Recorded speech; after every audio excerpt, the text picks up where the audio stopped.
Hey everyone, it's Linkalot here and welcome back to another video on the channel. Today I'm going to be doing a video predicting what I think we will be seeing at the Nintendo Direct at E3, which is, I believe, in a few months from now. So, I'm not sure if you guys know, but I actually did a video very similar to this predicting what would occur in the February Nintendo Direct, which was a couple months ago now. And if you watch that video, you will see that literally hardly any of my predictions came true. I think I made about 20 and maybe 2 came right. And a lot of the predictions I made in that video are predictions I'm going to once again predict in this E3 Direct. So hopefully second time's the charm, but it's not looking too good. I don't have a good track record so far. But anyway, let's get right to it, and hopefully my predictions will be more successful this time. Once again, like I did in the video where I predicted the events of the February Nintendo Direct, I'm going to once again predict that we will see Breath of the Wild 2 in this Direct. Now, I know last time that prediction did not come right, and I think I said I was like 90% sure that it would be there or something ridiculous. But, I mean, Eiji Aonuma, in that Direct, he came out and he said that we don't have anything to show to you right now, but we will show you something later on in the year. And I don't see any time which would be more of a correct time to show it than E3. I mean, you could possibly say Game Awards, but I think E3, it's the biggest gaming conference, the biggest event for them. And if they were going to show it any time this year, which we know they will, it would have to be E3. So I am fairly confident. No, I am almost certain we will see Breath of the Wild 2 at E3. As for how much of it, though, I'm not certain. I think we'll get a relatively big reveal. I think we'll see gameplay. I think we'll see a proper trailer. I think we might see the title. I'm not sure if we'll see a release date. I think maybe we'll see a release window, but we'll have to see. Either way, though, if we get any news at all, which I think we might, I will be so happy, and it makes me extremely excited that it is really seeming like a possibility. So, first prediction, Breath of the Wild 2. I'm almost certain we will see it at E3 this year. So, another thing which I think we can be almost certain will be E3 this year is Splatoon 3. Now, this was one of the games which got announced at the February Direct earlier this year. It was also one of the games I did not see coming whatsoever. I don't think I even mentioned Splatoon in my predicting the Direct video, but for this video, that is neither here nor there. Anyway, let's talk a little bit about what I think exactly we will see. So, we know that the game's releasing in 2022, and it might not be the biggest look they'll give it us until it releases. They might give us an actual Direct for it. I think it did that with Splatoon 2. But I'm fairly confident they'll show us at least something at E3. Maybe it's just another gameplay trailer that shows off a few of the new mechanics, the new specials, or the new maps. But I think we can be pretty confident that it will be there. As for what I'm thinking we'll see, I don't know. I think the game has to be fairly far along in development, but at the same time, I still think it's got quite a ways to go, so I don't know if it's going to be a full-on, in-depth trailer, but we'll have to wait and see. Either way, I am quite a big fan of Splatoon. I mean, not as big a fan as I am of, like, Zelda and Xenoblade and Elder Scrolls and stuff, but I am excited for this game. I'm excited to see what they do, so it will be really cool if it is at E3, which, luckily, I'm thinking it probably will be. So, another thing I think could be at E3, which is almost guaranteed, I think this is actually, in fact, even more likely than the Breath of the Wild 2 and Splatoon 3 predictions, is the reveal of a new Smash character. In fact, I would go so far as to say, without any shadow of a doubt, there will be a Smash character announced. Now, the reason I say this is because I believe every single Direct, other than the mini-Directs, for like the past couple years, although was Ultimate around then? I mean, after Ultimate was around, we have seen the reveal or the announcement of a Smash character. So, I think we can be... There's got to be one. I don't think there's any shadow of a doubt. I think there might even be two. I think it's doubtful, but I say that it's a possibility. Because if I remember correctly, there was 1 year where they did, in fact, announce two. I think it was King K. Rool and Simon Belmont, but I'm not sure. Oh no, was it Banjo-Kazooie? I don't know. Anyway, though, I know they did that 1 year. So that might not necessarily happen. In terms of who it is, though, I honestly have no idea. I think Smash characters are incredibly hard to predict. I've already got another Xenoblade character in the game who I really wanted, which was announced in the February Direct. I was absolutely overjoyed at that. I mean, a lot of people want Crash Bandicoot. I think that would be cool. I've played a few of the Crash games. I've got to be honest, I don't love them, but they were quite enjoyable, and I do think he deserves a spot. Here's a little bit of a left field one, which not many people share. I think Dragonborn from Skyrim would be a really interesting pick that a lot of people wouldn't be expecting. It would be cool if they incorporated some of his shouts into the moveset. Anyway though, I'm really not sure in terms of the character, but I am confident we will see a new Smash character announced at E3. So another thing I think has a fairly good chance of showing up at E3 this year is something by Monolith Soft. Now, if you guys aren't aware who Monolith Soft are, allow me to explain. They are the producers of the gaming series Xenoblade, which is actually one of my favourite series. If you haven't played it, I really recommend it, but I mean, that was kind of off topic. You might be more interested to know, though, that they actually were involved in the development of Breath of the Wild map, and I believe they're doing the same for Breath of the Wild 2. So, if you like big open-world games, please check them out. I cannot recommend them enough. They're absolutely amazing, but that is neither here nor there. Let's talk about what I actually think we're going to see by them. So, this is a lot more vague a prediction, because I think there's really three things they could do. I think either they could do a reveal of the IP, which they've been teasing, a new IP they've been working on, which they had teased a while back, I think last year. So we know they're working on that. I think they could also do a Xenoblade export, which would probably be the least exciting out of the three, although I would still be very excited for that. And then I think the last thing they could do, which would probably get the most people excited, is a Xenoblade 3 reveal. Now, I'm thinking it would probably just be a teaser. I don't think, if they are working on that, I don't think it's far enough along in development for them to have anything really substantial to show. But I think for people like me, for Xenoblade fans, even just a short teaser, which simply shows the title, would be mind-blowing, and I would absolutely love that. I'm not entirely as confident that Monolith Soft will even be here, as I was for Breath of the Wild 2 and Splatoon 3, but I still think it is more likely than unlikely, because there's a lot of things they work on, and hopefully they will appear with something Xenoblade related. So another thing I'm going to predict for the E3 Direct is something 35th anniversary of Zelda related. Now, last year, as you probably know, Nintendo did this massive blowout, releasing merchandise, games, and loads of different things related to the, what was it, 35th anniversary, I think, of Mario Brothers. So, us Zelda fans since then have been clamouring for Nintendo to do the same, because this year is actually Zelda's 35th anniversary.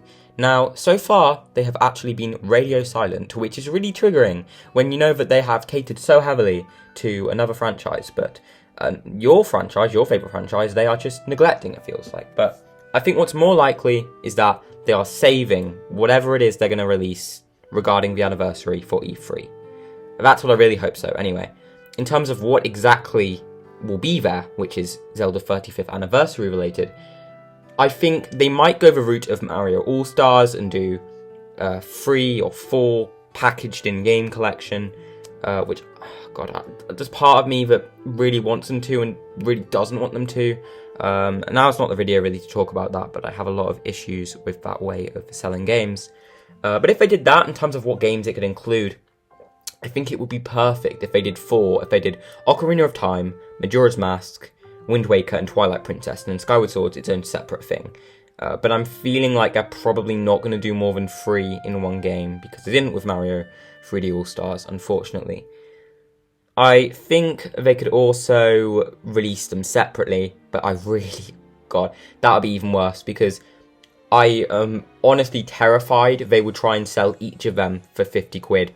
They did that with Skyward Sword, which in my opinion is a massive rip-off, and again, this probably isn't a video to go into it. I think they probably wouldn't be able to pull it with Ocarina of Time and Majora's Mask, but maybe Twilight Princess. Anyway though, I just hope we see something related to the Zelda 35th anniversary, and I will be very, very happy.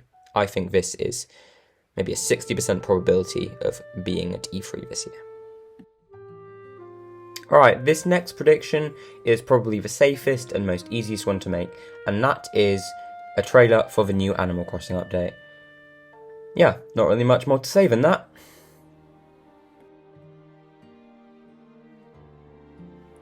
Alright, the next prediction I'm going to make is that we will see the announcement of Super Mario Party 2. Now, I believe lots of insiders and leakers who are fairly credible have been stating that a second one is on the way. Personally, I am really not interested in this. I didn't even pick up the first one. Mario Party just isn't my thing, but I think it's cool that they are continuing the series, as I think the first one sold quite well, so really it makes sense. But yeah, I will predict that we will see Super Mario Party 2 at E3 this year. Alright, so from this point on in the video, you're going to notice these predictions becoming a lot more outlandish, a lot more unlikely, but these are things I still think have a chance of showing up. And the first one is going to be a sequel to 1-2 Switch. Now, 1-2 Switch is probably the most controversial game ever released on the system, although, I mean, Super Mario 3D All-Stars, it gives it competition, but it's certainly up there. I don't know if it's sold necessarily well, but I think it will be an easy little game Nintendo could add to pad out the Direct and pad out the year. Maybe they're going to call it Free for Switch or something, or maybe it's going to even be a DLC pack for the original, although I doubt that. But personally, I'm going to get a lot of slack for saying this. I actually quite like 1-2 Switch. I think the idea is really cool. A lot of the minigames are really funny and creative. I just think the price was too high. So if they can do a sequel, but lower the price a bit, I honestly think that would be fine. I might not necessarily pick it up, because I did get the first one, but I hardly ever played it. But I do think it would be quite a cool move. So I will be predicting that we will see something 1-2 Switch related at E3. Alright. The next thing I'm going to predict is a really big one, and that is going to be Bayonetta 3. Now, while it may seem like I'll have a lot to say about this one, I actually don't, because I know almost nothing about the Bayonetta franchise. What I do know is that Bayonetta 3 is one of the most hyped up Nintendo games ever, to be honest. I believe they released the teaser trailer in 2017, so we know they've been working on it for a fairly long time, and I think it's 50-50 chance it's going to show up. I know maybe it's too hopeful, a lot of people would say, but honestly, they've been working on it for such a long time, they have to have something more to show, even if it's just another teaser. So I'm going to predict that we will see Bayonetta 3. Maybe. Metroid Prime 4. It's a big statement to say that I believe we will see this. And while I can't be 100% sure, in fact, I don't know if I'm even 50% sure, I think it is possible. Indeed. I, like Bayonetta, know almost nothing about Metroid, but it is a franchise I would be interested in trying to get into. From what I have seen, I really like the sci-fi elements, the character designs look really, really cool. And this game's been very controversial, I guess you could say, in its development cycle, because we know that, I'm not sure when it was, I think about 2 years ago, Retro Studios, was it Retro Studios? I don't know, I'm sorry if it's not, but they said that they had restarted development because the product they had created was not up to their standards. Now, that was 2 years ago now, I believe. And I'm thinking, even if it's just another teaser, I think they must have enough to give us something else. And even if it's just a teaser, I know how excited that would make people. So, Metroid Prime 4, maybe. Maybe we'll see it at E3. I'm not going to promise anything. Alright, now this final thing I'm going to predict is Mario Kart 9. Now, this is a big one, I understand that, possibly even bigger than Metroid Prime 4. Mario Kart is indeed one of Nintendo's biggest franchises, and seeing as Mario Kart 8 Deluxe is still selling so well, I understand that a lot of people think that a 9th game would really be unwarranted and unnecessary, to be honest. But the main reason I'm putting it here is that there have been so many leakers, so many insiders who have a very good track record, to be honest, who have come forward and said they are working on something Mario Kart related. Now, what's interesting is that a lot of these leakers haven't explicitly said Mario Kart, they've said something related. So some people think this is going to be some sort of Nintendo Kart, like a new IP, where it's similar in map to Mario Kart, but it features characters from many different of Nintendo's IPs, and stages from many different Nintendo IPs. Either way, I think would be an absolute bombshell. People would go absolutely insane. How likely do I think it is? I know people say you shouldn't rely on leaks to be correct, and I don't rely on leaks all the time, but the amount of reputable sources that have said there's going to be something, possibly Mario Kart, it's making me think that this is at least a 50-50 shot. So I'm going to say I think Mario Kart 9, we might see it at E3 this year. Alrighty everyone, this is the end of the video. I want to thank you all very much for watching. I hope you've enjoyed listening to me telling you guys what I think we might see at E3 this year. I know a lot of these predictions are quite outlandish and might not necessarily come true. Maybe they're a little bit too hopeful, but this isn't necessarily... I said this on my last video as well for Breath of the Wild 2, this isn't necessarily what I'm expecting. This is more throwing a bunch of ideas at the wall and hoping at least some of them stick. I'm fairly confident, I'm certain that at least a couple of the ideas on this video will come to fruition. And luckily, we don't have to wait that long anyway, because with E3 in only a few weeks, I believe at the start of the video I actually messed up and said a few months, so yeah, we won't have to wait long to find out. But in the meantime, I want to thank you guys very much for watching, and I'll see you in the next one. Bye! Have a good rest of your day.